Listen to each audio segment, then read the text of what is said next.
Ancient stones remember gods that people have forgotten. Across the globe, silent ruins stand as monuments to deities whose names have vanished from human memory. This video will guide you through 31 of these abandoned shrines, revealing the lost stories etched into their crumbling walls. By the end, you will understand the fragile bond between faith and place, and why these empty spaces still feel sacred. We will uncover why a temple to a mist god was left to the forest, and what silent prayers linger in a sunken coastal cave. What forgotten corner of the world do you think still holds the echo of a lost divinity? A sacred place is never just stone and mortar. It is a vessel for belief, and when that belief departs, a profound emptiness settles in. Abandonment here is not a simple act of leaving. It is a spiritual severance, the quiet death of a conversation between people and their gods. For centuries, perhaps millennia, a constant stream of prayer and devotion animated these spaces, filling them with a palpable energy. That energy has now ceased, leaving behind only a resonant echo.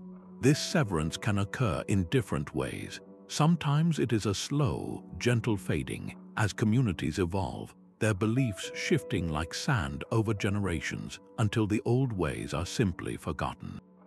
Other times, the end is abrupt and violent, carved by war, natural disaster, or the forceful imposition of a new faith. In either case, the result is the same. The shrine becomes a relic, a beautiful and haunting shell. The deities once worshipped there enter a kind of twilight existence. Their power, which was so intertwined with human memory and ritual, begins to wane. Without names spoken in reverence or offerings laid at an altar, even a god can be forgotten. This process reveals a startling truth about the nature of the sacred. It shows us the intimate, fragile connection between human belief and the perceived presence of the divine. Is a place holy because a god resides there, or does the god reside there because people have deemed it holy? Walking through these silent ruins forces us to confront that very question, to wonder what truly gives a place its sacred character long after the last prayer has been whispered into the stones.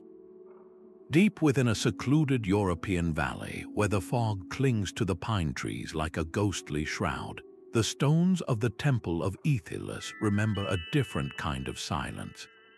This is not the emptiness of a place never known, but the profound quiet that follows a conversation's end.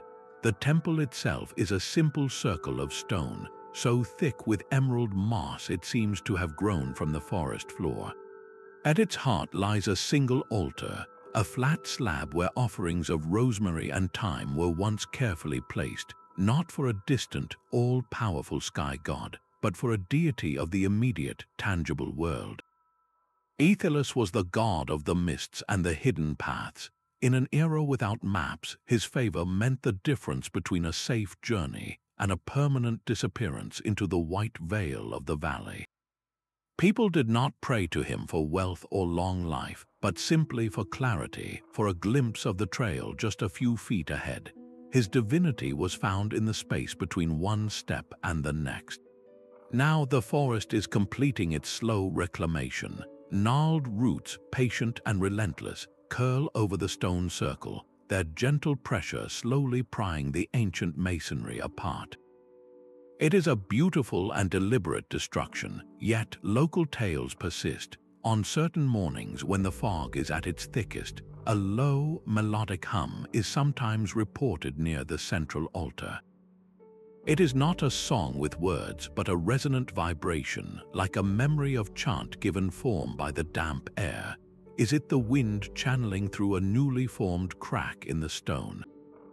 Or is it the last echo of a prayer to a god who no longer has a name, a faint signal from a forgotten frequency? The Temple of Ethylus stands as a powerful testament to a simple truth. The gods we create are often reflections of the challenges we face.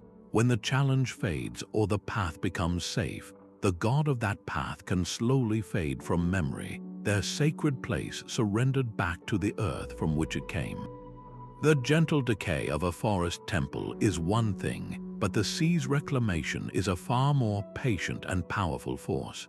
Along a stretch of rugged, wind-swept coastline, there is a cave that only reveals its secret when the tide reluctantly pulls back. This is the entrance to the sunken altar of Narea. Unlike the built structures of other shrines, this one was carved directly into the living rock of a coastal cavern, a sacred space shaped by both human hands and the relentless ocean.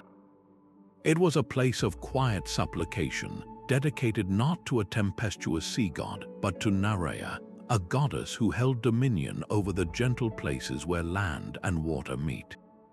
She was the guardian of tidal pools, the bringer of calm seas, and the protector of fishermen setting out in small, vulnerable boats.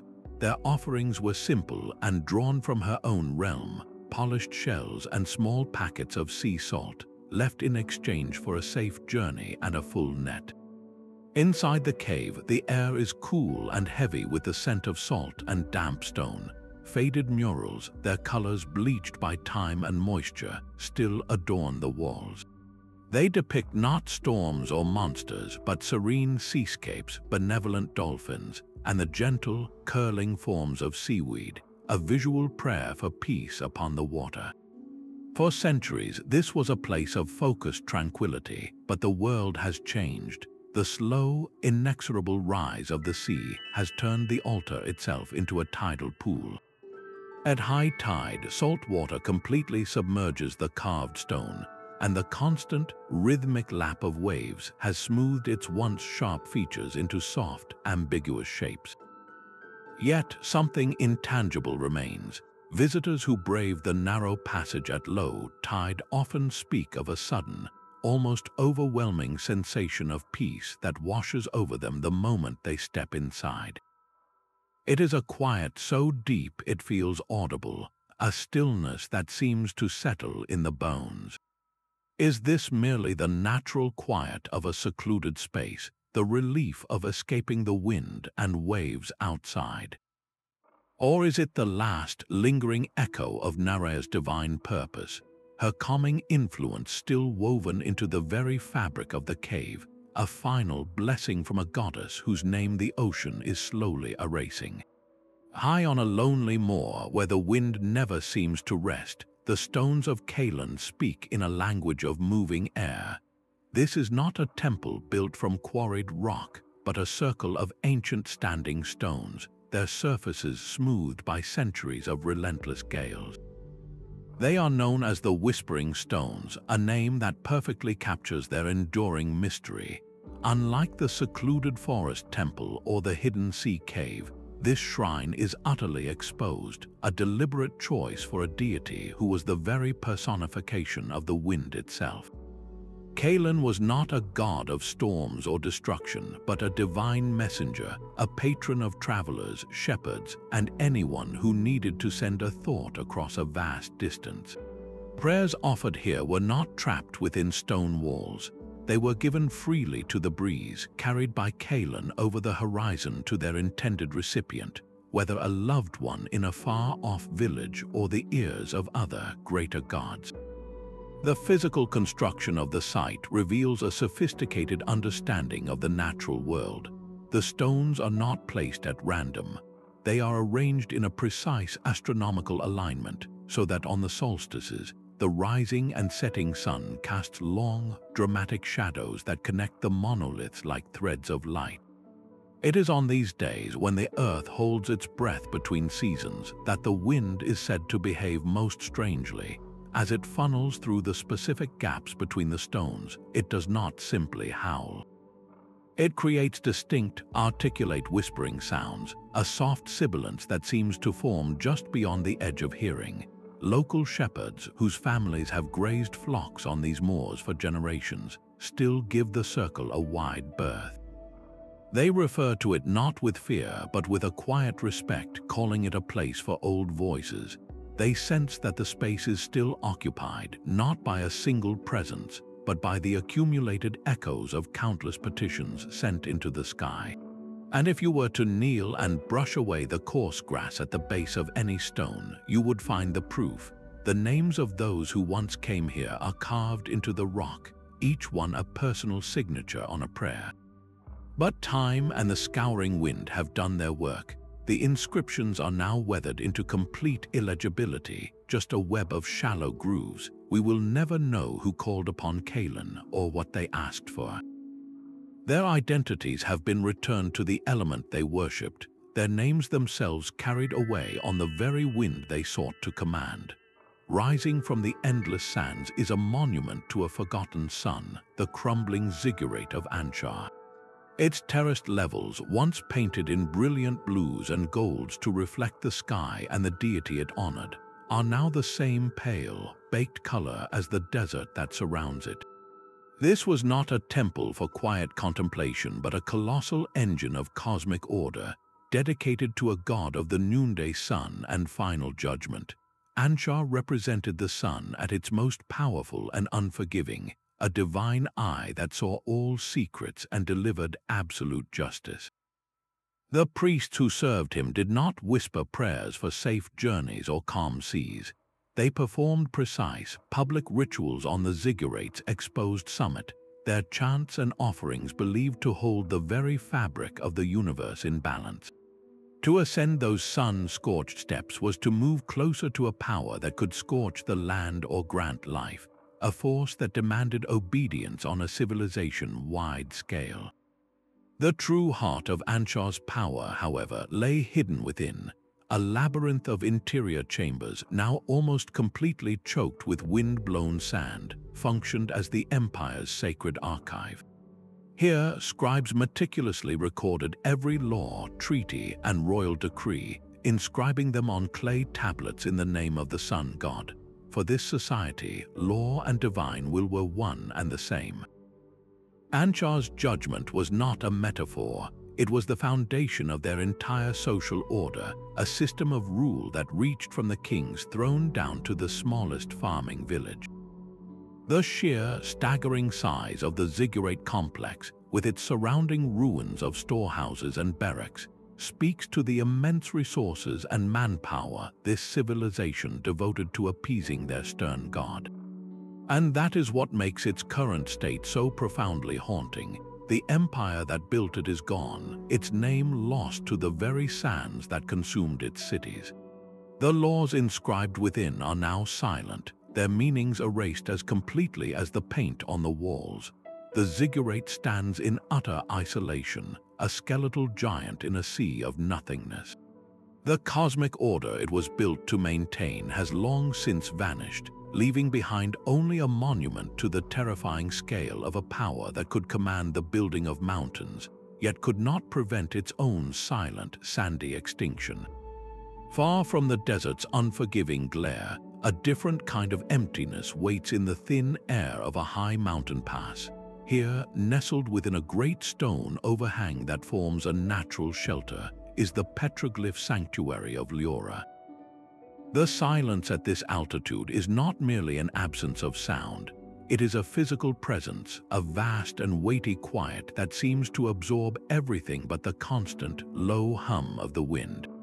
The shrine itself is not built from stone blocks, but carved directly onto the walls of the shelter, a breathtaking gallery of ancient art dedicated to a goddess of dawn and new beginnings. Every inch of the rock face is covered in intricate petroglyphs, their lines packed into the stone with infinite patience. They show the sun not at its punishing zenith, but as it first crests the distant peaks, its rays depicted as delicate, reaching fingers. Alongside it are scenes of flowering plants unfurling and processions of worshippers with their arms raised not in desperate supplication, but in hopeful greeting. This was a place of pure optimism. People would make the arduous climb to this sanctuary to seek Liora's blessing before starting a long journey, planting a new field, or embarking on any venture that required a clean start. Her power was in the first light that banishes shadows, the first bud that breaks through the soil, the first step on an unknown path. At the heart of the sanctuary, a dark, stained channel in the rock shows where a natural spring once flowed. This water was considered sacred, a liquid manifestation of Liora's gift of renewal. Pilgrims would drink from it or anoint themselves before beginning their new endeavors, physically absorbing the goddess's blessing. But the spring has been dry for centuries. The channel is now just a barren groove, a stark reminder that even the most hopeful beginnings can eventually wither. Yet those who visit today sometimes report a strange phenomenon. In the stillness of the very early morning, when the first real light touches the highest petroglyphs of the sun, a faint, fresh scent of morning dew occasionally lingers in the air. It is a scent that has no logical source in this dry, rocky pass. Is it a trick of the mind, a memory triggered by the imagery of a new day? Or is it the last, lingering trace of Liora's essence, a ghost of a blessing from a goddess who specialized in starts and who has herself become a permanent, silent fixture in the long, cold twilight of forgetting? Beneath the gnarled roots of an ancient forest, the earth itself holds a secret. The entrance to the Crypt of Morvan is not a grand archway but a simple, shadowed opening, almost indistinguishable from the rocky outcrops and fallen trees around it. To step inside is to leave the world of light and living things entirely, descending into a realm dedicated to a god of roots, secrets, and the deep places under the world. This is not a shrine built upward toward the heavens, but one carved down into the bedrock, a labyrinth of tight, winding tunnels and small, circular chambers where the air is perpetually cool and heavy with the scent of wet soil and slow decay. Morvan was not a deity of harvest or sunlit fields. His domain was the tangled, hidden network beneath our feet, the silent, dark world where roots communicate and the dead return to the earth. His followers did not come here to pray for abundance or victory. They descended to commune with ancestral spirits, to seek guidance from the long departed, or to uncover truths that were hidden from the sunlit world. The walls of this subterranean maze are its sacred text. They are covered not in words, but in thousands of finely carved symbols, a complex language of circles, spirals, and intricate leaf patterns. Each one corresponds to a specific plant, a catalogue of the forest's green wisdom. But this was not a simple gardener's guide. The symbols detailed the profound duality of nature, marking which plants held the power to heal a fever and which could stop a heart, which roots could bring visions and which would bring an endless sleep. This was Morvan's hidden knowledge, the secret life and death contained within the green world above. In the absolute blackness of the crypt, broken only by the faint, dancing light of a modern torch, the silence is so complete it feels like a physical substance. It is a silence that seems to listen back. This is where the god's presence is most keenly felt, not as a visual form, but as a pervasive, watchful pressure. Explorers speak of an uncanny sensation, a feeling of not being alone in the dark, as if the very walls are observing, holding their breath. It is a remnant of Morvan's essence, the god of all that is concealed. The crypt does not feel angry or malevolent, but deeply reserved, a keeper of truths that were never meant for the open air.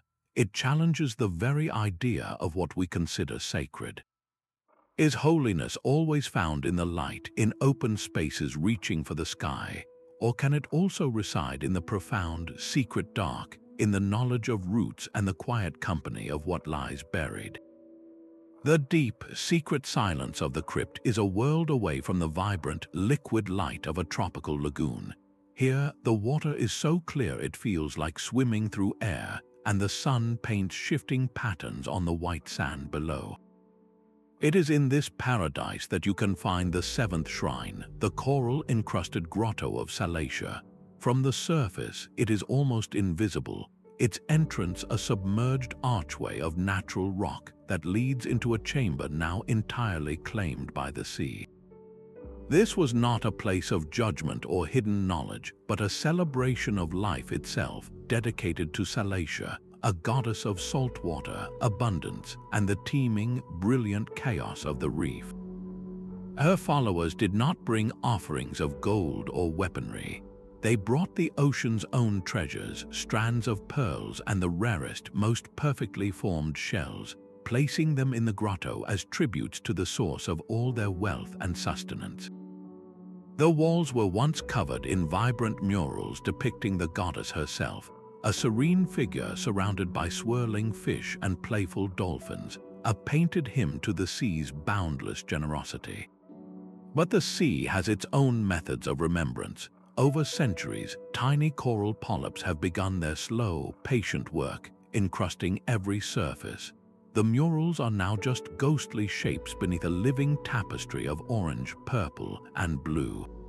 The pearls and shells are entombed within new, growing structures, their beauty transformed into the very skeleton of the reef. It is a breathtaking paradox.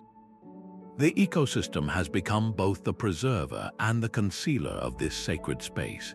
It protects the grotto from the ravages of wind and sun, but in doing so, it has completely absorbed the human-made shrine into its own organic whole. Snorkelers who are lucky or determined enough to find the site often describe a powerful, almost spiritual sensation. The gentle, rhythmic pulse of the waves echoes through the water like a distant chant. The filtered sunlight streaming through the coral-encrusted ceiling creates a dappled, cathedral-like atmosphere. Schools of glittering fish move through the space with the synchronized grace of a congregation. You are not just looking at a ruin, you are witnessing a sacred place that has been fully adopted by the very force it once worshipped. The prayers to Salatia have long since faded from human memory, but in this living, breathing cathedral, it feels as if the sea itself is still conducting the service. The deep ocean's liquid warmth gives way to a world of absolute cold. High on a remote, wind-swept glacier, where the air is thin and sharp as a blade, stands the ice-locked monolith of Jotun. It is a single, towering pillar of black stone, a stark and alien silhouette against the endless white. This is not a shrine built for comfort or community, but a monument to endurance itself, dedicated to a giant god of ice, brute strength, and profound isolation. The monolith is perpetually encased in a thick, glassy shell of ice, a prison of its own element that gleams with a cruel, blinding light under the weak Arctic sun. For the hardy mountain tribes who once braved this unforgiving landscape, Jotun was not a deity to be loved, but a force to be respected. They believed that true strength could only be earned by facing the god on his own terms. Their central act of worship was a trial of pure will, reaching out with a bare hand to touch the black stone through its frozen sheath. It was a ritual that demanded immense physical and mental fortitude, a silent pledge to endure, to survive against any odds.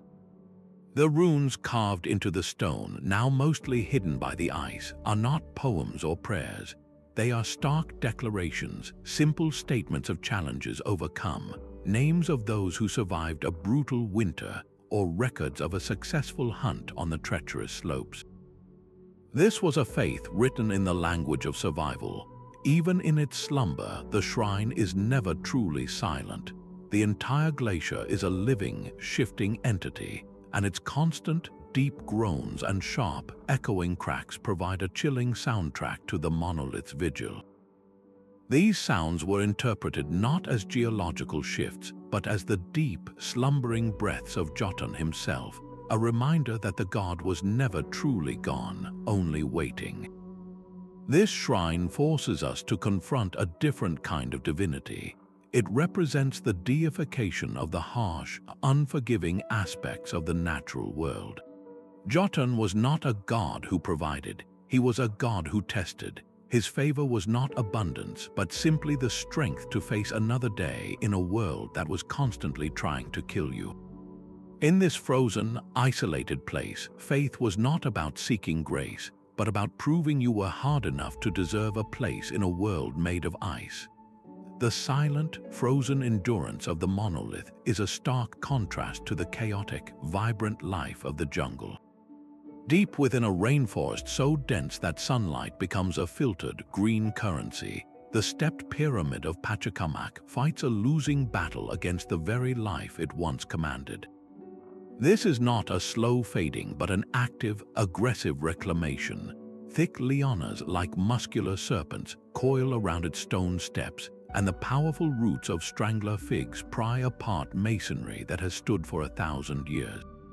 The pyramid was the heart of a sprawling complex, a major pilgrimage site where thousands once gathered in vast plazas to hear the wisdom of the oracles. These seers, believed to be direct conduits to the god, would deliver prophecies that shaped the fate of entire nations. Pachikumac was no simple nature spirit. He was the ultimate creator god, the shaper of the world itself, a being whose displeasure was expressed through the terrifying power of earthquakes. To build a monument of such scale to a deity of earthquakes is a profound act of faith, or perhaps defiance, an attempt to anchor human ambition against a force that could unmake the very ground beneath their feet. Now the only voices are those of the jungle. The air vibrates with a constant, layered symphony of buzzing insects, chattering monkeys, and the calls of unseen birds. This cacophony is not mere background noise. To those who listen with a sense of the site's history, it feels like the chaotic, creative voice of Pachikumac himself, no longer channeled through a single oracle but unleashed through every living thing. The plazas where crowds once stood are now impassable tangles of undergrowth. The smaller temples that dotted the complex are being slowly, patiently dismantled, their stones swallowed by roots. This site poses a humbling question. What happens when a god of creation stops creating for humanity and instead directs that immense power toward the dismantling of their greatest works? The jungle is not destroying the pyramid out of malice. It is simply continuing its own act of creation, using the stones as a new foundation for a different kind of cathedral, one built of leaves, vines, and relentless growing life. A lone obelisk of red granite rises from the heart of a vast dune sea, a solitary tooth in a jaw of endless sand. This is the last remaining marker of the shrine of Sekhet, a lion-headed goddess whose domain was the desert sun in its most unforgiving aspect and the swift, terrible delivery of vengeance. The obelisk itself is a testament to erosion, its surface once covered in intricate hieroglyphics, now smoothed into near illegibility by centuries of scouring sandstorms.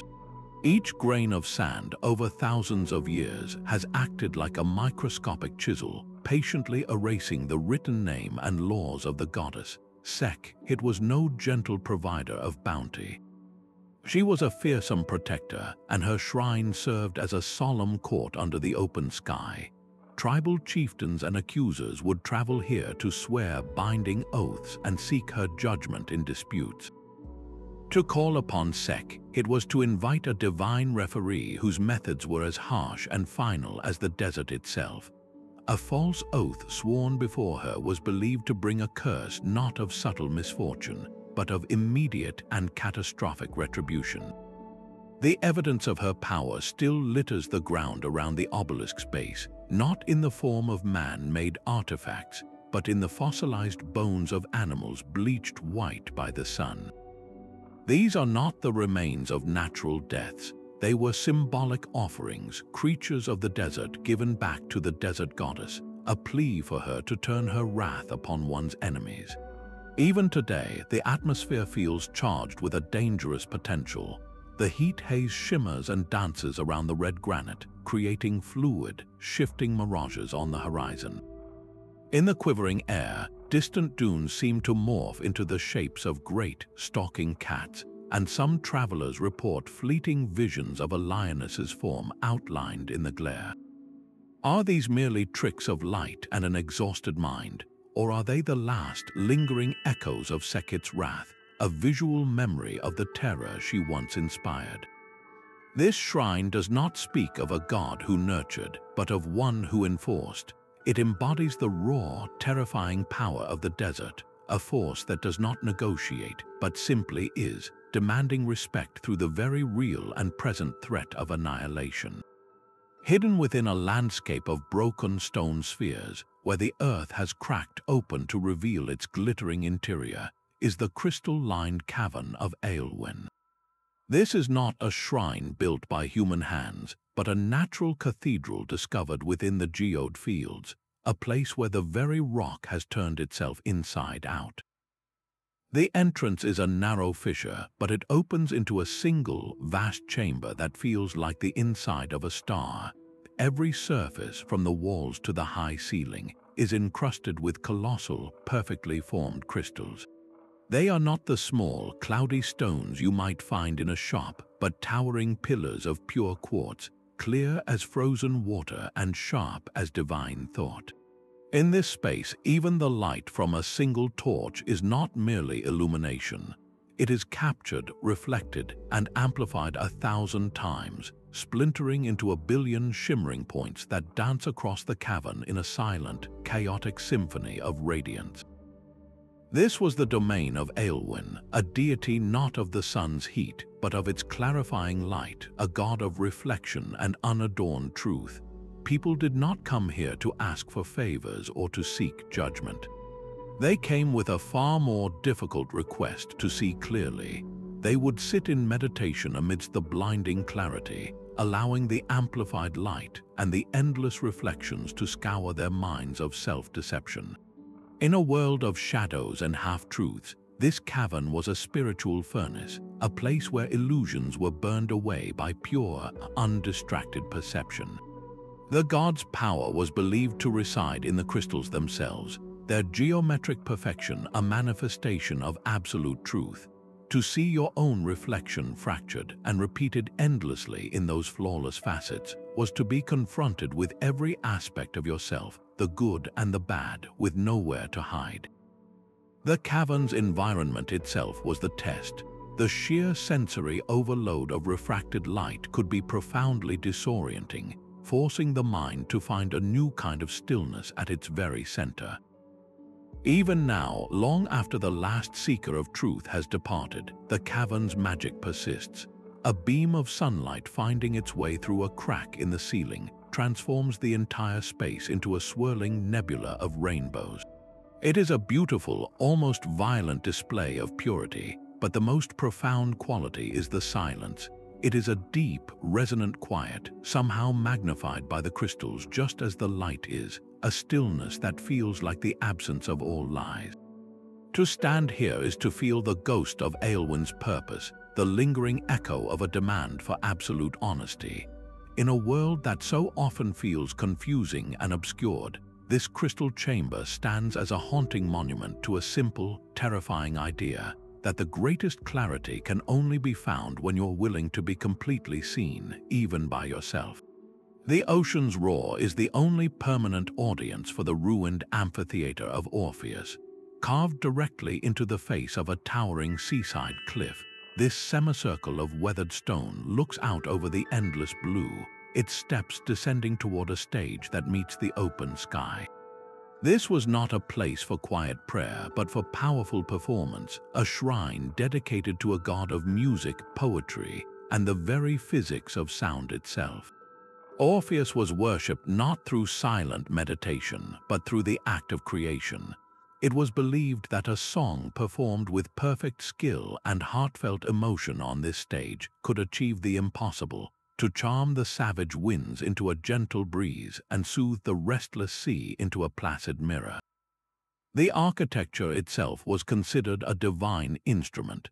The natural curve of the cliff face and the precise angle of the stone seats created acoustics of supernatural clarity. A single, unamplified whisper spoken from the center of the stage could travel upward, clean and distinct, to the very last row, a secret passed from the performer to every listener simultaneously. This perfect transmission of sound was seen as proof of the god's presence, his hand guiding the air to carry beauty to every corner of his domain. Now the stage tells a different story. A great fissure runs through its center, a wound inflicted by time or tremors, and the stone seats are no longer filled with people. They are rented out to nesting seabirds whose constant cries and flutterings provide a new, chaotic soundtrack.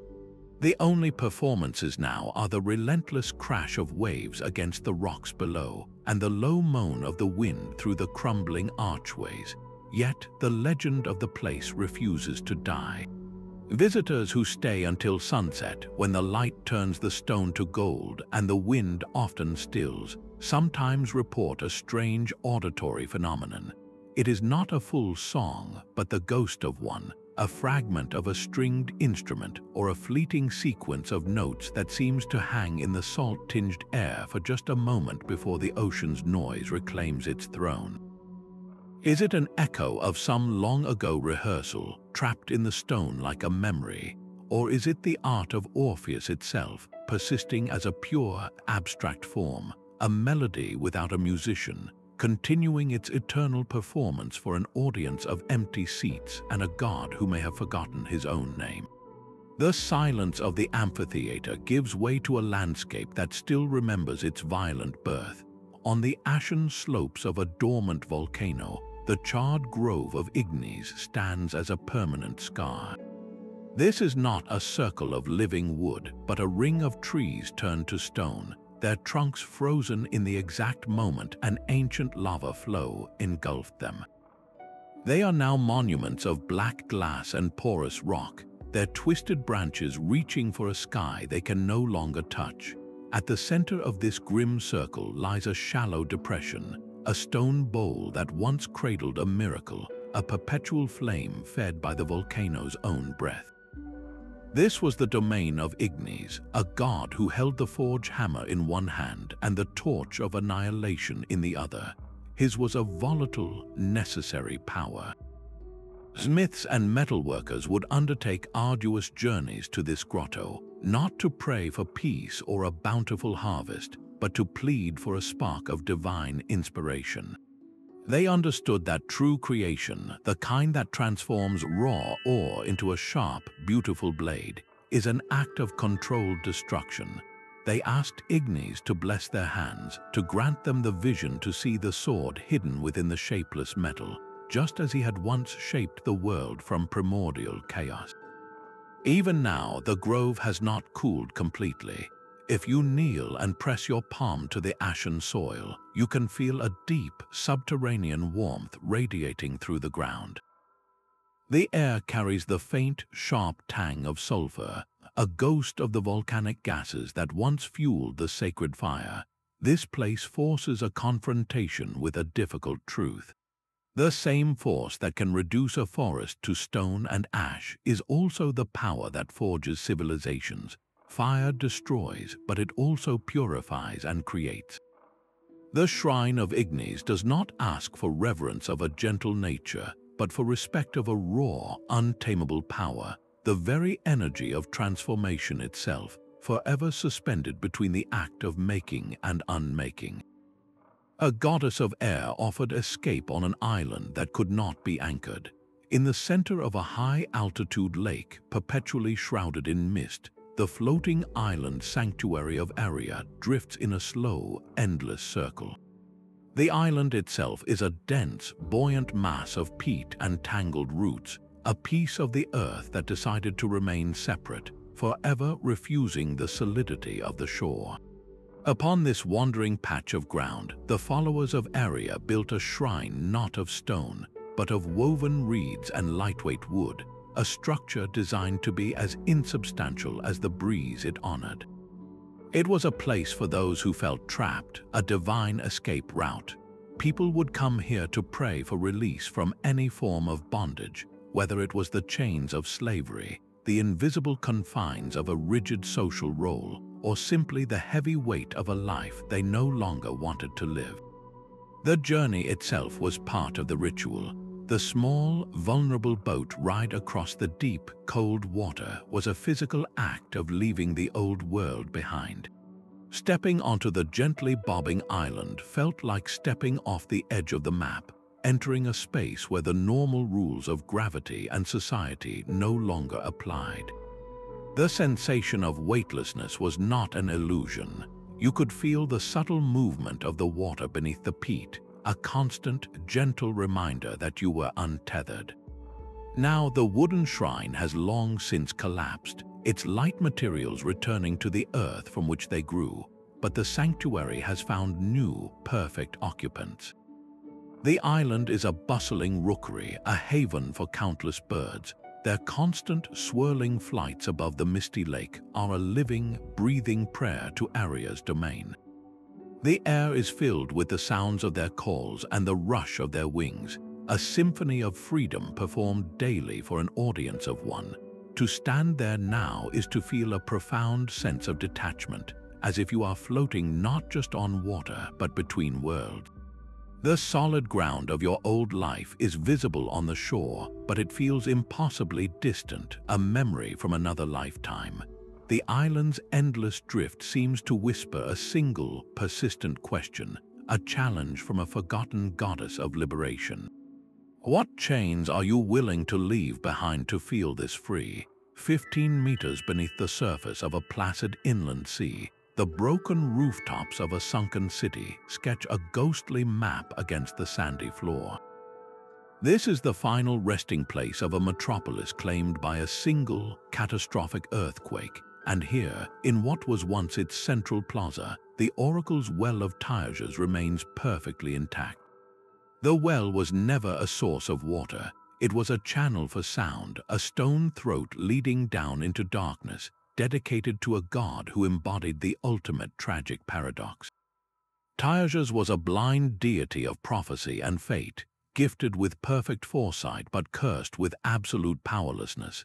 He could see the intricate, unchangeable tapestry of the future laid out before him, yet he was forbidden from altering a single thread.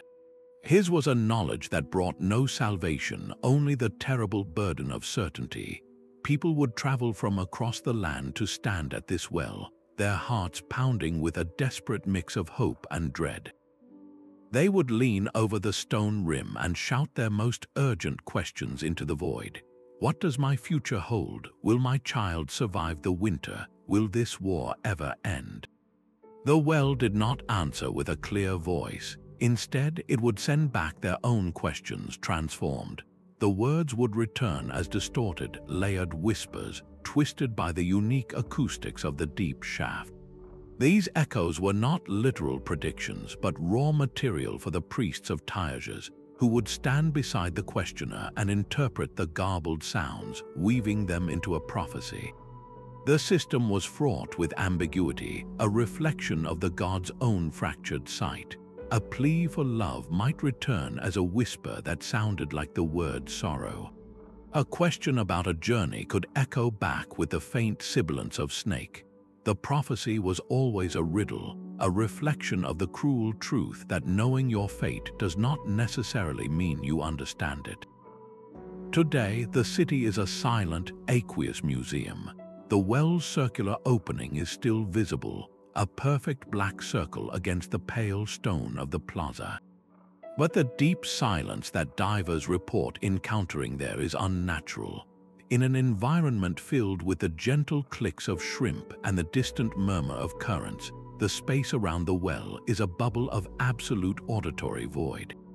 It is as if the water itself absorbs every vibration, creating a pocket of profound, heavy silence.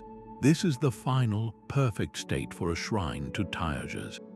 The questions have ceased, the echoes have faded. The well, like the god it served, has fallen into a permanent, unbreakable silence, a divine listener who can no longer hear and a speaker who has nothing left to say. This place captures the heartbreaking core of our desire to know the future. We seek prophecy hoping for a way to avoid pain, to secure happiness, to control the uncontrollable. But the story of Tyres asks a much harder question. If you knew a terrible event was fated to occur, and you knew you were utterly powerless to stop it, would you still want to see it coming? Or is that kind of knowledge itself the greatest curse of all?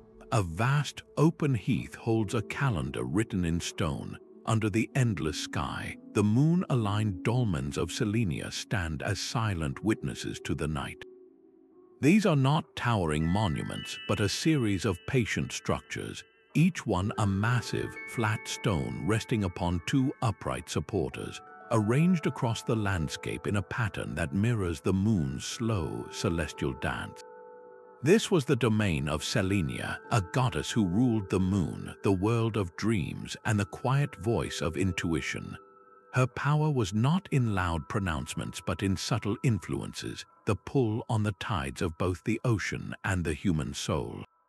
Each dolmen is its own chapter in a lunar storybook, its capstone carved with unique symbols representing the new moon, the waxing crescent, the full, and the waning sliver. This was not a place for daytime gatherings or public ceremony. Followers came here under the cover of darkness, their rituals timed to the specific phase of the moon that governed their request. They sought clarity on matters that logic could not solve, praying for insight into a difficult decision or an interpretation of a troubling dream. The very stone of the dolmens seems to have absorbed the light it was built to honor. On cloudy nights, the pale rock retains a faint, internal luminescence, a soft glow that guides the way, but the true magic reveals itself on the night of the full moon. As the brilliant, white light falls at a precise angle, the dolmens no longer appear as simple stone tables. Their shadows stretch and merge, casting intricate, interlacing patterns upon the ground, a temporary, shifting tapestry that exists for only a few hours each month before the moon moves on. This intricate play of light and shadow is the shrine's lasting prayer. The energy here is not one of wild power or fearful awe, but of deep, quiet introspection. It is a silence that encourages you to listen inward, to the half-formed thoughts and intuitive nudges you might ignore in the busy day. In a world that so often values loud certainty, the dolmens of Selenia stand as a monument to a different kind of knowledge, one written in moonlight and understood only in dreams. High in the mountains where the air grows thin and sharp, the abandoned monastery of the Silent Brother clings to a sheer cliff face like a fossilized wasp's nest. This was not a place for communal prayer or chant, but for a radical, terrifying form of worship dedicated to a deity known only as the Silent Brother, a god of contemplation, secrets, and the profound inner peace that lies on the far side of absolute silence. The monks who lived here followed a path of extreme austerity, believing that divinity could not be found by adding anything to the self, but only by systematically stripping everything away. Their cells are little more than shallow caves carved into the rock, bare stone shelves where a man would sleep, eat his single daily meal, and sit. The central prayer hall contains no grand altar, no statues, no symbols of power.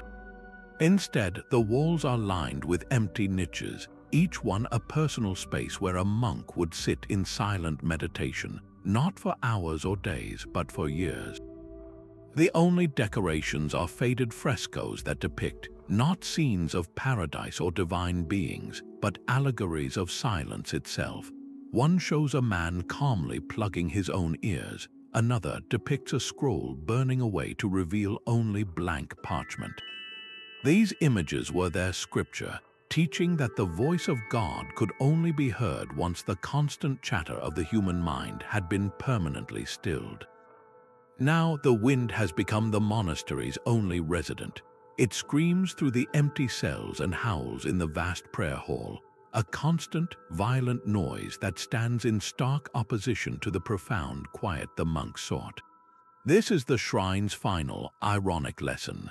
The path to inner silence was not found in a quiet world, but in learning to create a perfect stillness within oneself, even in the midst of a screaming gale.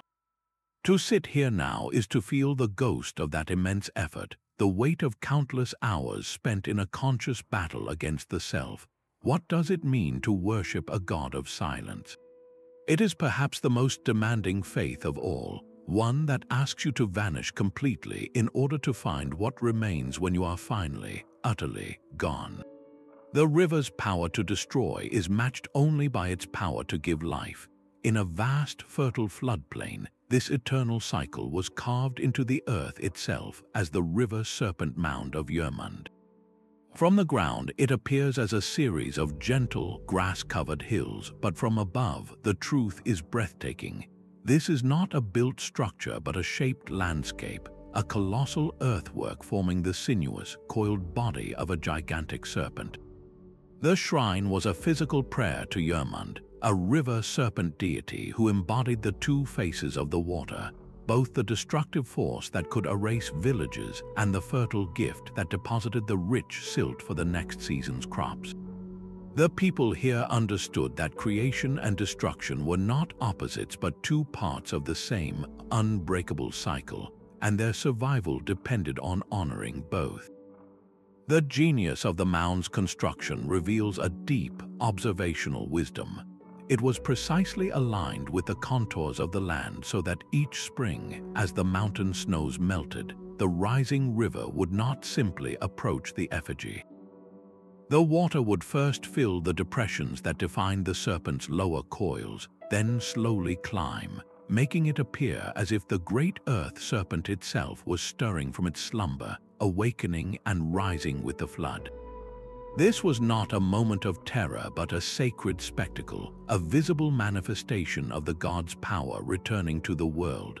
The villagers did not try to fight this force. Instead, they sought to appease it.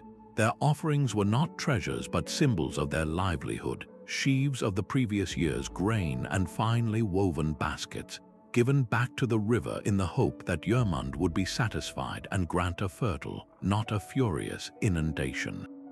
Today, the mound is a sleeping giant, its form softened by wild grasses and scrubby trees, its divine purpose obscured by the passage of centuries. Yet from the air, the serpent's outline remains, a ghostly drawing on the land, a testament to a civilization that did not see itself as separate from nature, but as a participant in its immense cyclical drama. This shrine challenges our modern desire to control the elements. It represents a philosophy of cooperation, of learning the rhythms of a power far greater than yourself and finding a way to live within its flow, accepting the necessary destruction as the price for renewal. This shrine does not whisper of gods but of the earth's own slow, grinding heartbeat. In a desolate badland where the landscape is carved into canyons of layered time, a circle of massive, fossilized bones rises from the cracked clay. These are not the remains of any creature a human would recognize, but the petrified skeletons of dinosaurs, arranged with deliberate care by a people who understood them as something far more than old bones. This is the shrine of Primordius, and here, divinity was not a being with a face or a name, but the concept of the primeval earth itself. Primordius was a force of raw creation and deep, unimaginable time, a presence felt in the shifting of continents and the slow growth of mountains. The culture that built this circle saw the fossils not as dead animals, but as the sacred relics of ancient, world-shaping titans, the bones of the planet's first and most powerful children. Their offerings were not food or drink, but pieces of the Earth's own jewelry, rare stones and flawless crystals placed carefully in the center of the bone circle. These gems were tributes to the planet's hidden beauty, a way of giving back a fragment of its own splendor. To stand within this circle is to feel a profound shift in perspective. The air is dry and still, and the silence is not one of peace but of immense age. You are surrounded by relics that are millions of years old, remnants from an era when humanity was not even a distant possibility. It forces you to confront the sheer scale of deep time, reducing human history to a single, fleeting moment. The frantic worries of a lifetime, the rise and fall of empires, all of it feels insignificant against the quiet testimony of these stones. This place offers a different kind of sacred connection, one not to a god who listens, but to the planet as a living, ancient entity. It humbles you, grounding you in a history so vast it becomes a form of reverence. What is a prayer in such a place but the simple, awe-struck act of acknowledging how small you are and how old the world truly is? High on a mountain perpetually veiled in mist, the cloud forest pagoda of Shenlong seems to breathe with the mountain itself. Its multi-tiered wooden roofs, now softened by decay and draped in emerald moss, emerge from the living rock as if grown rather than built. This was a shrine dedicated not to a god of the earth or sun, but to a celestial dragon, Shenlong, a being who commanded the rain clouds and bestowed blessings from the sky. The pagoda was a delicate instrument of supplication, its architecture a physical plea for harmony with the heavens. Farmers and villagers from the valleys below would make the arduous climb not for personal gain, but for the communal blessing of rain, their prayers rising with the incense smoke, hoping to catch the attention of the elusive dragon in his cloudy domain. Now the slow work of the forest is reclaiming the timber, but the clouds continue their eternal, swirling dance. One moment the pagoda is a stark, beautiful silhouette against the gray, and the next it has vanished completely, swallowed by the mist. This constant appearing and disappearing is the shrine's most profound feature. It mirrors the very nature of the dragon it was built to honor, a being of myth who was never meant to be seen directly, only perceived through his actions, the gift of rain and the fertility that followed. The pagoda challenges our desire for permanence in sacred spaces. It stands as a beautiful, decaying monument to a faith that was always about intangibility, about honoring a power that was as shifting and insubstantial as the clouds themselves, a perfect fusion of human devotion and the natural mystery it sought to comprehend. The salt-flat stelae of Lot's wife offer no shade from the relentless sun. This is a forest of stone in a sea of white, a collection of tall, slender pillars rising from a cracked, barren plain where the ground itself is made of salt. Each stele is a monument not to a god of creation, but to a cautionary deity born from a powerful parable, a divine embodiment of hesitation, nostalgia, and the terrible cost of being trapped by the past. The name itself is a warning, drawn from the biblical story of a woman who looked back at a burning city against a divine command and was transformed into a pillar of salt for her moment of fatal attachment. Here, that single story has been multiplied into a chorus of stone. The stelae are not blank. They are covered in inscriptions, a library of human fallibility carved directly into the rock. Each one tells a different story of a moment of indecision that sealed a fate. One might record the name of a general who hesitated to sound the retreat, dooming his army.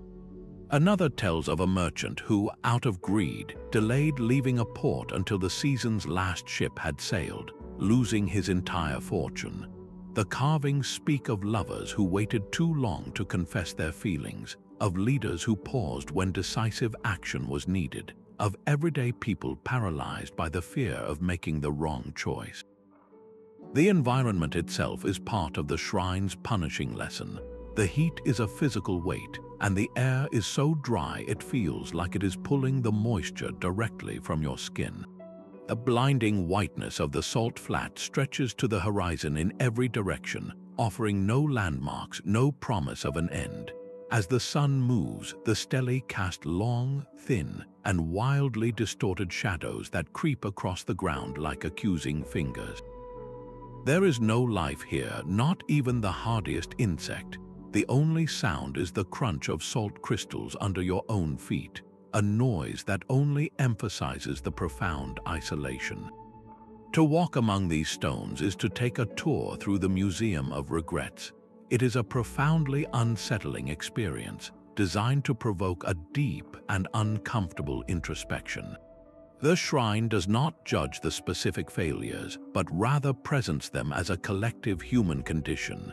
It forces you to confront your own moments of looking back, the times when nostalgia for a comfortable past or fear of an unknown future kept you rooted in a place you needed to leave. In the crushing silence of the salt flat, the question becomes unavoidable. What chains you to your own personal Sodom? What memory or comfort are you unwilling to abandon, even though you know it is already burning behind you? Beneath the loamy surface of the old-growth forest, an entire kingdom thrives in silence. This is the 22nd shrine, the mycelium network of Haifa, a sacred space with no walls, no altar, and no central monument. Its cathedral is the soil itself, its divine presence a vast subterranean web of fungal threads connecting every tree, every plant, every fallen leaf. For the followers of Haifa, the goddess of fungi and decay, divinity was not a figure to be seen, but a process to be understood. She was the embodiment of interconnectedness, the unseen force that bound the forest into a single, breathing entity. Her worship acknowledged a fundamental, often uncomfortable truth, that death is not an end, but a vital ingredient for new life. The offerings left for her were not precious metals or fine cloth, but gifts of compost and fermented foods, substances already deep in the transformative process she governed. These were placed at specific focal points, uniquely shaped rocks that pulsed with latent energy or ancient, hollow trees that served as natural portals to the world below. To stand in this forest is to be surrounded by the evidence of her work. The air carries a rich, loamy scent, the perfume of damp earth and constant, gentle decomposition. A fallen log, covered in a vibrant tapestry of moss and shelf fungus, is not a tragic corpse. It is a nursery, a source of sustenance for countless insects, and a fertile bed for the next generation of seedlings. This is Haifa's domain in action. The death of the great tree feeds the mycelial network, which in turn nourishes the living trees around it, creating a silent, cooperative circuit of give and take. This shrine challenges our most basic assumptions about sacred spaces. It asks us to perceive holiness not in a solitary object or a building pointing toward the sky, but in a relationship.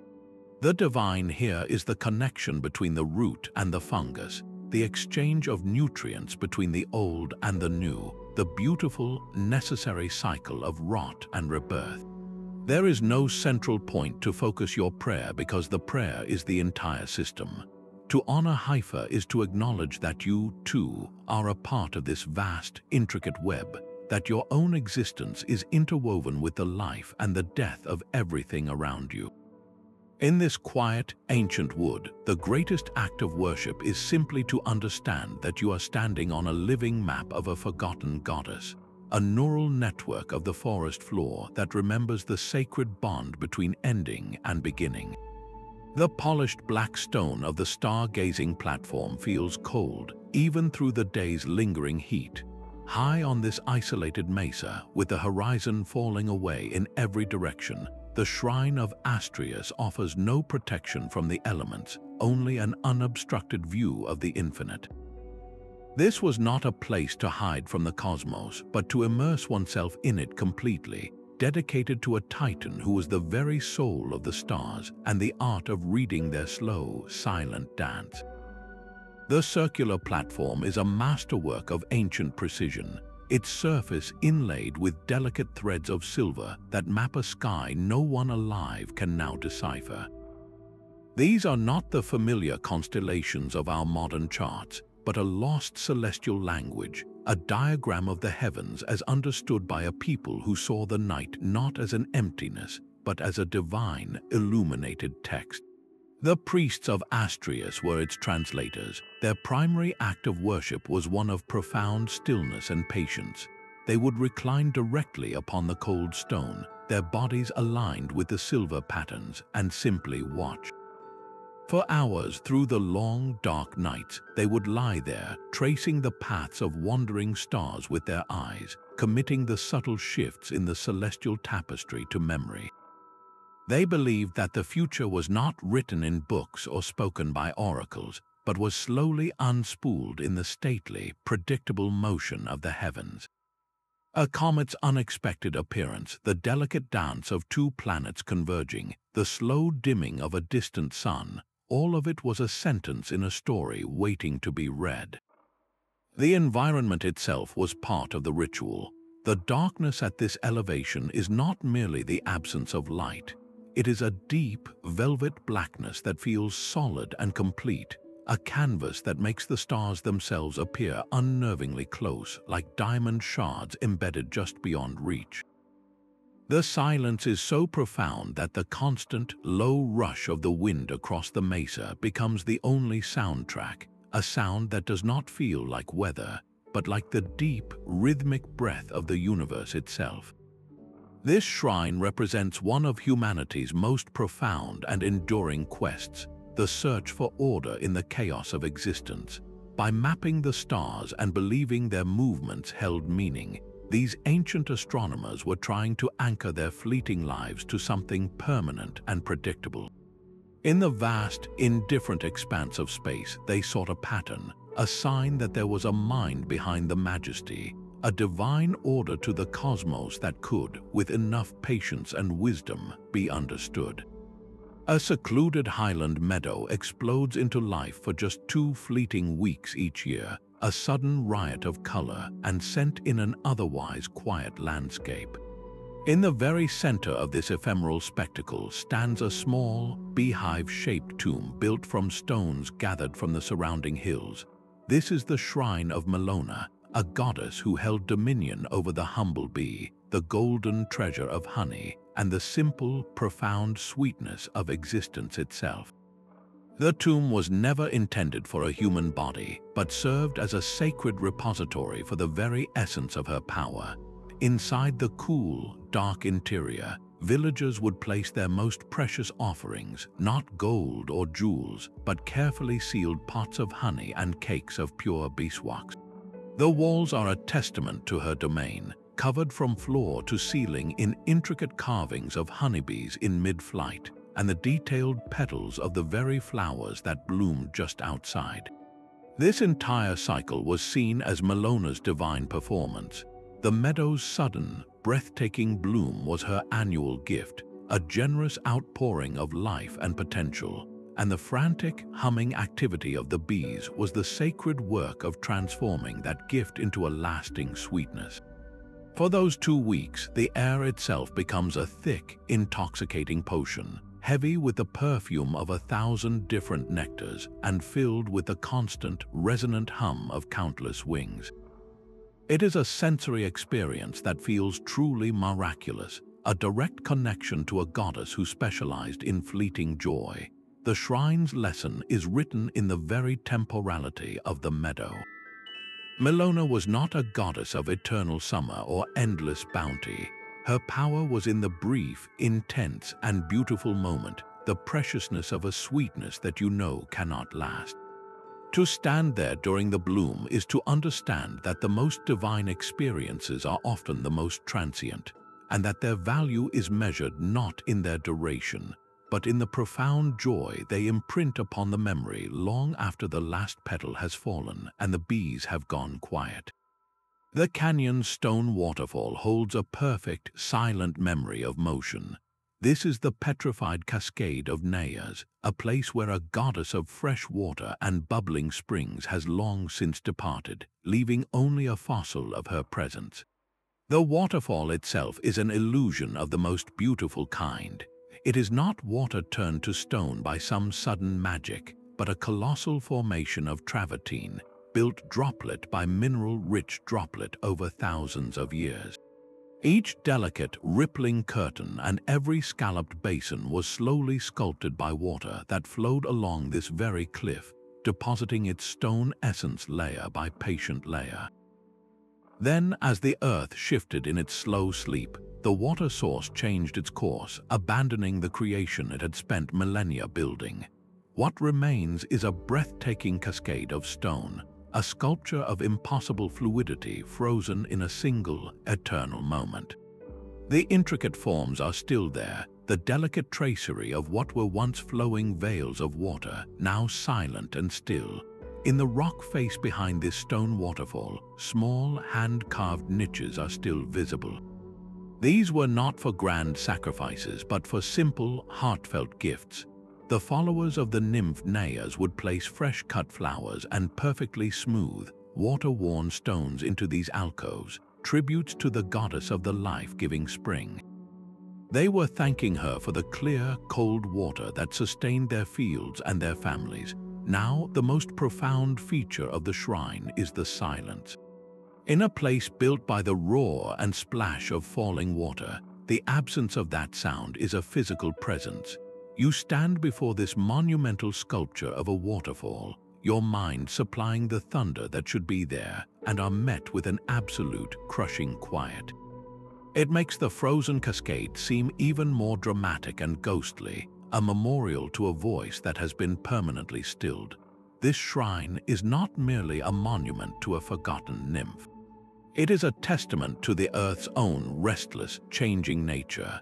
The same forces that gave birth to this beautiful formation were the ones that later took its water away, reminding us that the ground we stand on is not permanent, but a participant in a slow, geological dance where even the most solid and beautiful things are only temporary arrangements of stone and time.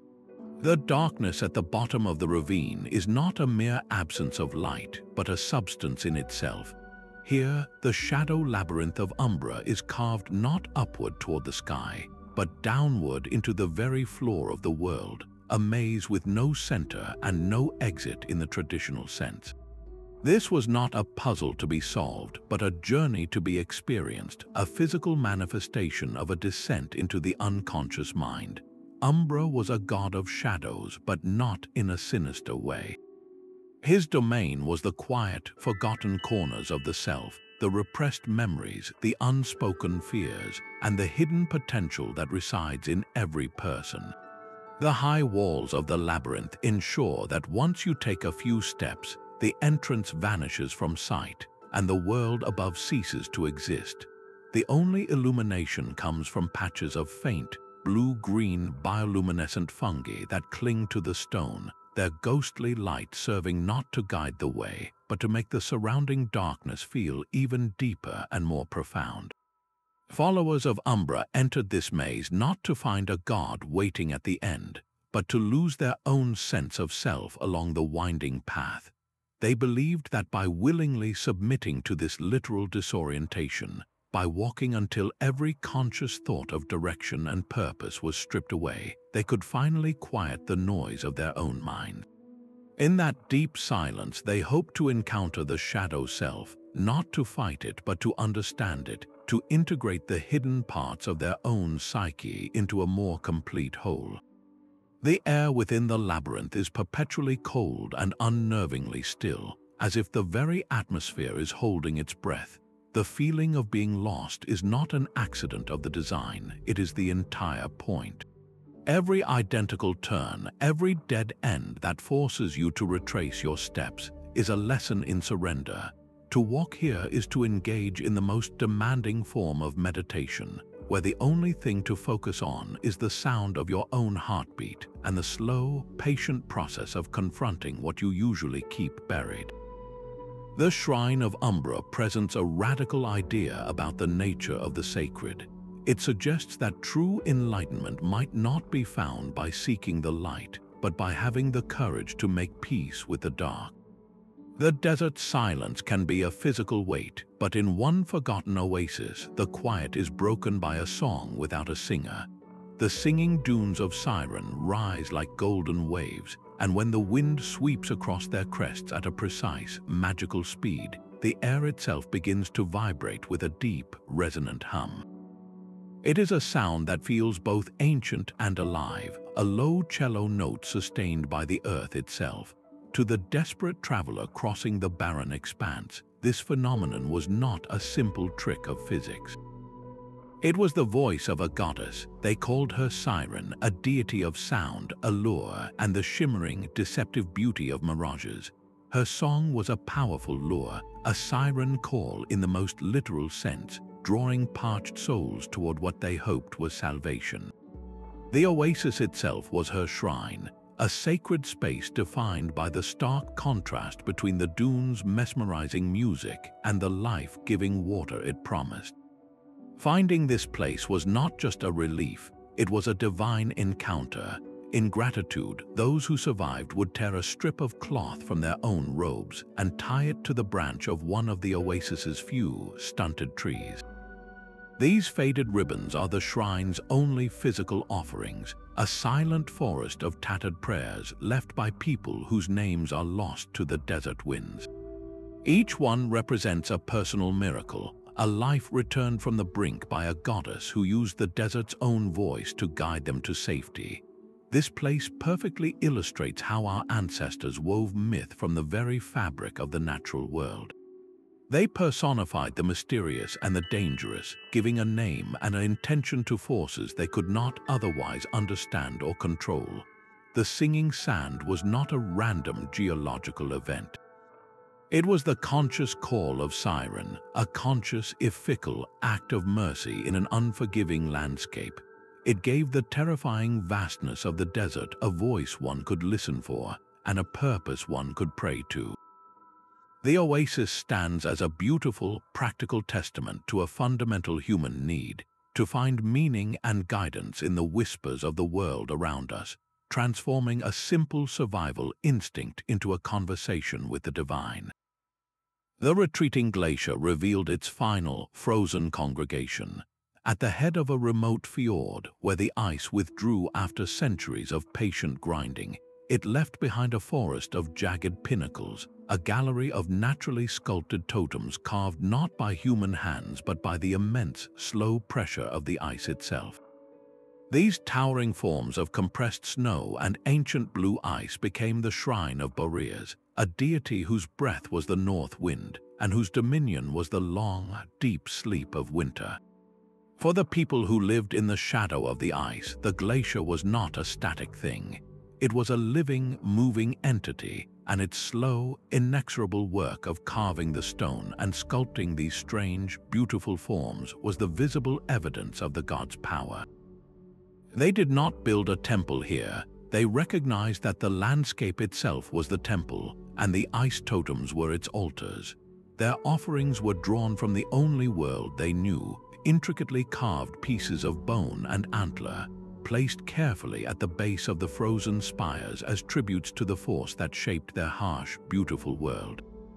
The shrine is never silent. The ancient ice groans and cracks with deep, percussive booms, sounds that echo like distant thunder through the fjord, and always there is the wind.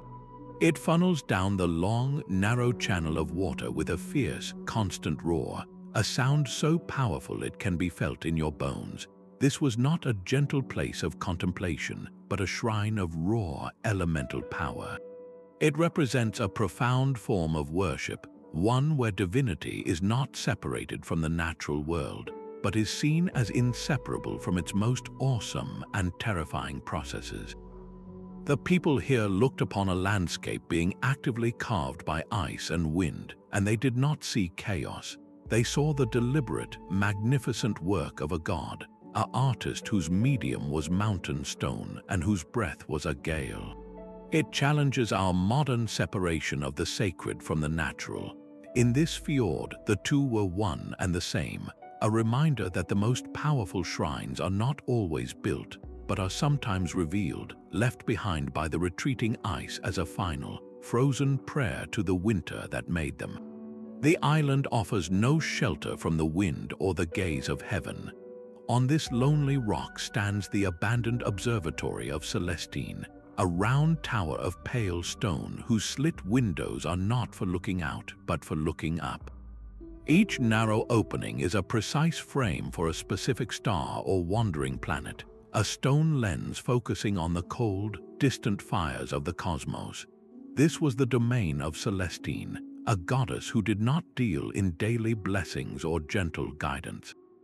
Her language was written in the sudden, terrifying beauty of comets and the rare, ominous alignments of celestial bodies.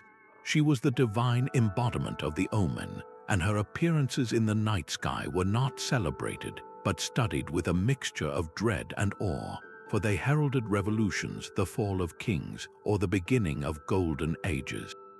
Inside the tower, the air is still and dry. The only furniture is a series of low stone tables, their surfaces covered in a spiderweb of etched lines. These are not random scratches but complex, layered star charts, a permanent record of the sky as it was witnessed over generations. The priests of Celestine were not prophets who spoke with the gods.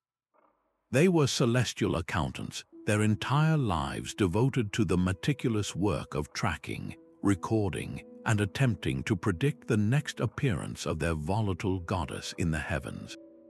The profound isolation of the island was a crucial part of the ritual. With no other land in sight and only the endless sea and sky for company, the cosmos felt both immense and unnervingly close. The impersonal movements of the stars were amplified in this vacuum, their silent, mechanical progress a constant reminder of forces that operated on a scale far beyond human concerns. This was not a shrine that offered comfort. It was a place that taught a difficult lesson about humanity's small place in a vast, uncaring universe. To worship here was to accept that the most powerful divine messages were not whispers of personal favor, but cold, brilliant signs of inevitable, world-altering change. The charts on the tables are a frozen history of that watchful fear, a testament to the human need to find patterns in the celestial chaos, hoping that by understanding the omen, one might somehow survive the change it foretold. The tangled roots of a mangrove forest form a pathway suspended between water and earth. This is the 30th shrine, the living bridge temple of Ponto, a sacred crossing woven not by human hands but by the slow, patient work of nature itself. Here, the roots of countless trees have intertwined over centuries, creating a solid, living bridge that connects two small islands in the heart of a vast, watery swamp. The bridge itself is the temple, a testament to a god who embodied connection, safe travel, and the dynamic flow between places.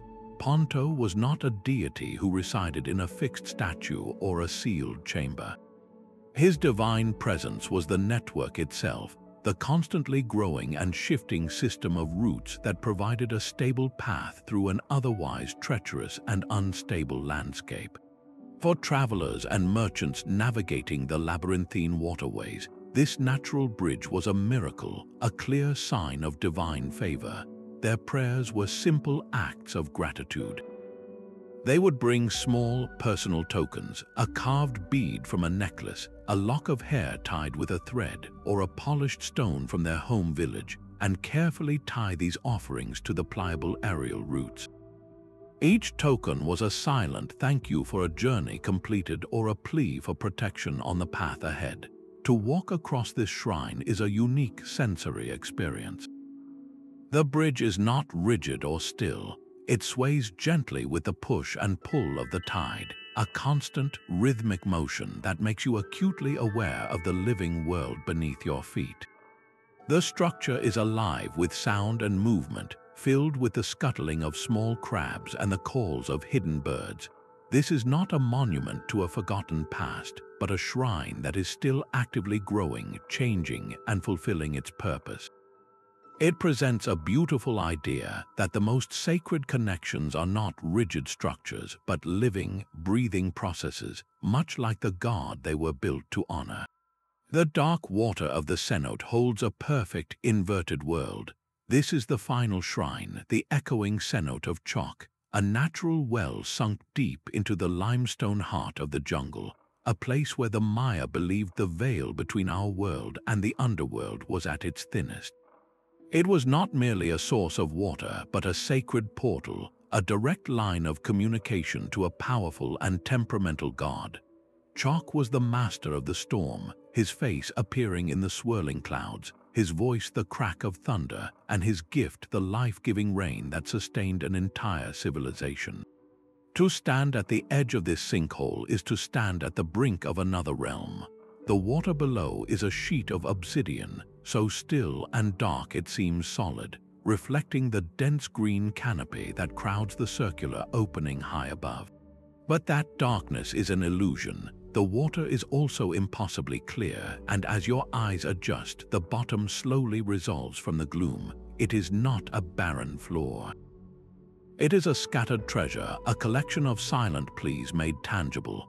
You can see the faint green glow of jade beads, the dull yellow glint of gold figurines, and the pale, ghostly shapes of ritual pottery, all lying where they fell centuries ago.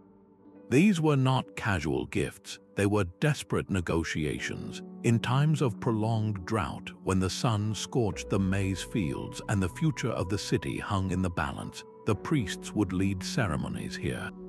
They believed that the most valuable offerings, including human lives, were needed to get Chok's attention, to convince the god to open the skies and release the rains. Each artifact on the cenote floor represents a moment of supreme human anxiety, a society bargaining with a divine power it could not control, using its greatest treasures and its own people as currency. The most haunting feature of the cenote is its voice.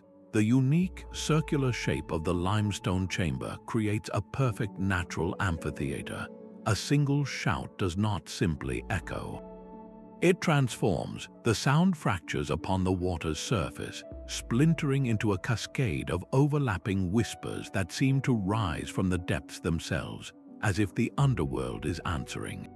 It is easy to understand how the Maya interpreted this phenomenon as the direct voice of Chok, a distorted, many-layered reply from the god below.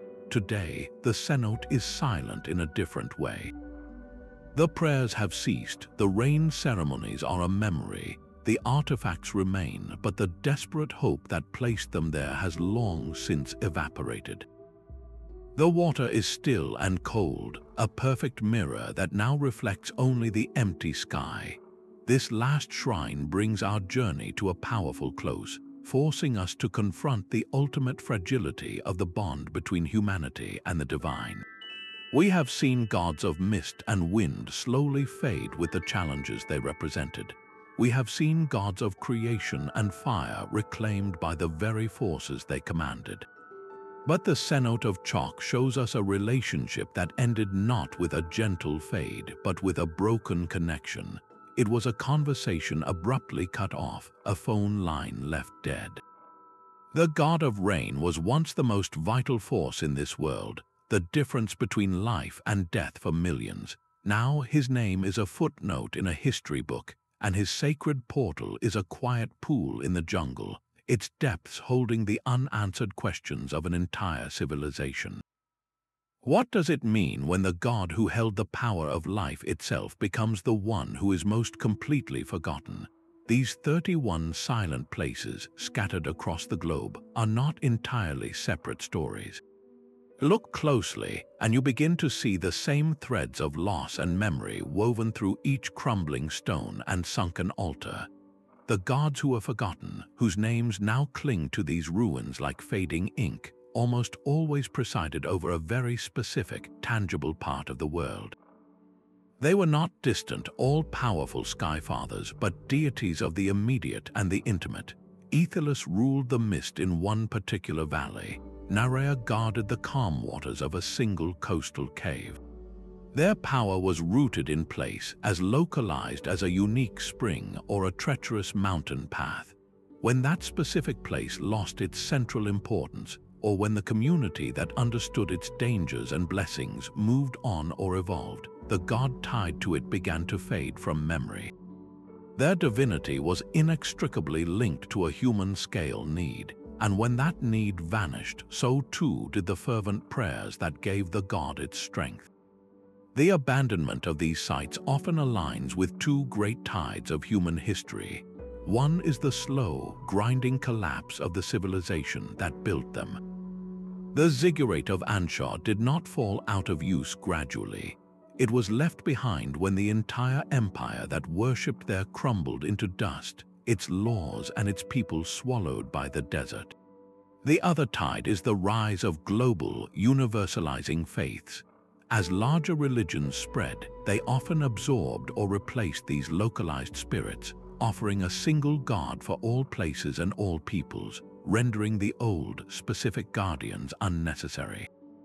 The feeling you get when standing in any of these places, from the forest temple to the desert obelisk, is remarkably consistent.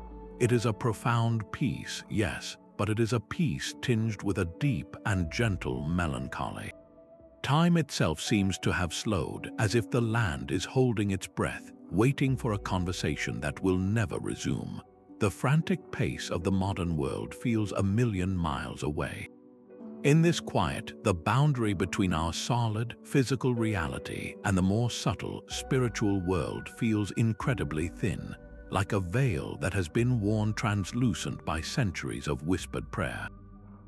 This shared atmosphere, this universal quiet, points to a profound human truth. Our impulse to mark a place as sacred, to set it apart and infuse it with meaning, is a fundamental part of who we are. The specific names we give to the divine may change from culture to culture, from epoch to epoch, but the deep-seated need to create these portals, to build bridges between our world and something greater, is a constant echo in the human soul. These 31 whispers are not just about gods who have been forgotten. They are monuments to that enduring, universal impulse itself. Their crumbling stones speak to a need our modern world often ignores. We live in an age of constant connection and relentless noise, where the sacred is frequently scheduled into a one-hour service before the rush of the week begins again. So why should these silent, forgotten places hold any relevance for us now? They are not merely relics for historians to catalogue. They are profound reservoirs of human experience, each one a chapter from a spiritual story we have largely stopped reading. Consider the sheer diversity of thought they represent. A god of the mist in one valley, a goddess of the reef in another, a deity of the deep, silent earth in a third. Our ancestors did not look for a single, universal answer to life's mysteries. Instead, they crafted 1,000 different conversations with the world around them, finding the divine in the specific challenges and blessings of their immediate environment. This intimate, localized relationship with the sacred stands in stark contrast to our often abstract and globalized beliefs. These ruins serve as the ultimate cautionary tales. The Ziggurat of Anchar, lost in the sands, and the sunken city of Tyres are not just evidence of fallen empires. They are monuments to the impermanence of belief itself.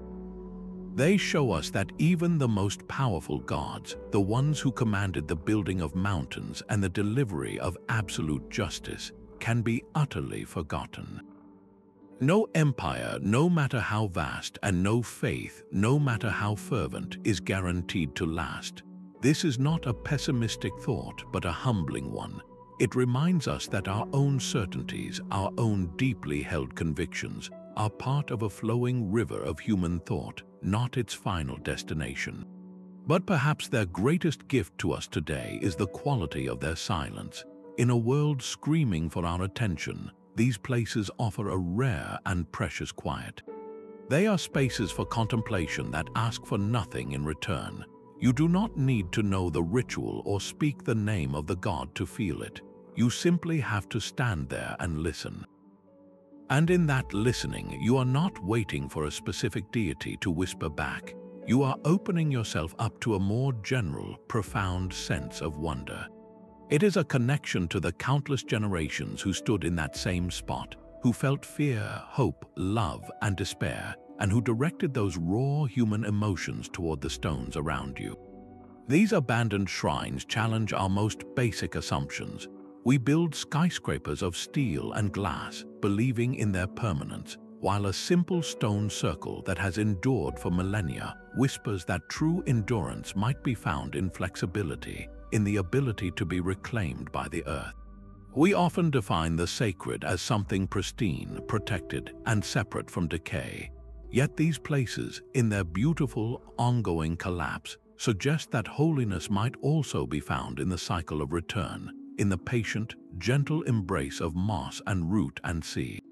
They ask us to reconsider what we truly value, and what fragments of our own world might one day become the whispering stones of a future, unknowable civilization. From the misty valleys of Ethylus to the echoing cenote of chalk, we have walked through 31 sacred spaces where faith has turned to memory. Each shrine, in its unique state of decay, tells a profound story of a community's deepest hopes, their most primal fears, and their intimate relationship with a divine presence they could feel in the wind and water. While the names of these gods may be forgotten, worn away by time like the inscriptions on their altars, the stones they inhabited still hold an undeniable echo of their presence.